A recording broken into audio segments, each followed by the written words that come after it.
السلام عليكم ورحمة الله وبركاته. دمانتي وائد السلامي وحاني رجينيا عمري دير عبادة دميسترن يا عافماد oo dhan meel kasta dunida ka joogtaan. maanta waxaa jeclaysiinaa idin la wadaago toddoba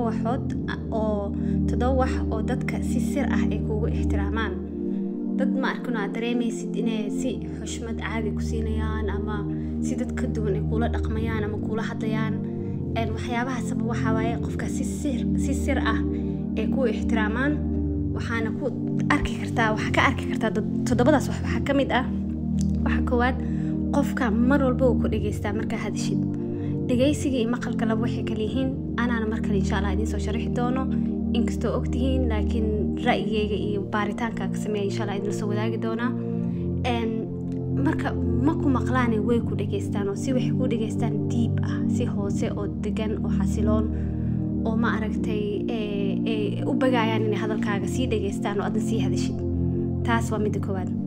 mid labaad waxa aad u qiimeeyaan waqtigaaga. waxay ogyihiin waqtigaaga qiimo badan inuu leeyahay. waqtiga la balantid way imaadaan, waqtiga balanteen on time imaadaan. waqtiga kama soo daahan. waqtiga waxa ugu tala gasheen wax ka badan marwaan inay ku sii wadaan. hada saacad balanteen saacad markii la gaaro xulaha okay waqtiga balanay uu dhamaaday. waxyaabahaas la mid ah. midka saddexaad waxay aad u raadiyaan ama u doonaan taladaada ama ra'yigaaga. taladaadii ra'yigaaga aad u baahan yihiin. waxay dareemayaan inaad talo fiican siisid, si fiican u hagtid, ra'yigaaga ra'yi wanaagsan uu yahay oo miro dhal leh.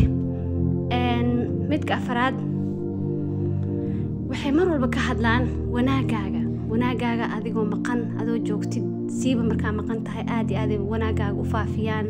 way ku difaacaan markaa maqan tahay. dadka haday ku xantaan ama waxun kaa sheegaan way ku garab taagan yihiin. markasta waxaa maqlaysaa dad kale qof hebel ama heblaayo oo wanaagaaga faafinaya.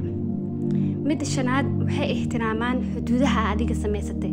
sida tusaale ahaan haday rabaan kula balamaan aad dhahdid oo ma awoodo maya ma imaan kari, waqtigaas ma awoodo ama meeshaas ma imaan kari hadaa dhahdid ma ku sii riixayaan, ma ku dhahayaan oo ilaa ina imaadid waaye wax degdeg waaye, waxaas ma ku dhahayaan.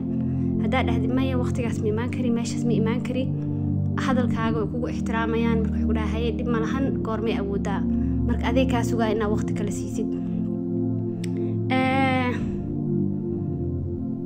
midda lixaad oo ah waxay iska dhigdhigaan adiga iska kaa dhigdhigaan علشان sida u labistaan waxa aad jeceshahay inay xirtaan, sida aad u hadashid isku dayaan u hadlaan, meelaha aad jecel inay aadaan, cadarada amarsid barfuunada marsid jecel yihiin, waxa baratid jecel inay bartaan. soo qofkaas oo kale waxay ka mid tahay dadka oo ma arag sida sirta ah ixtiraam zaid ah ku hayo. midda toddobaad oo ah tii ugu dambeysay waxay ku istaajiyaan maqaamkaaga wanaaga. bay ku meesha ugu wanaagsan ay ku istaajin lahayn ku istaajiyaan, maqaam fiican ay ku istaajiyaan, meel sare ku istaajiyaan. muhiim inaad tahay dadka tusaan, ayagana tusaan.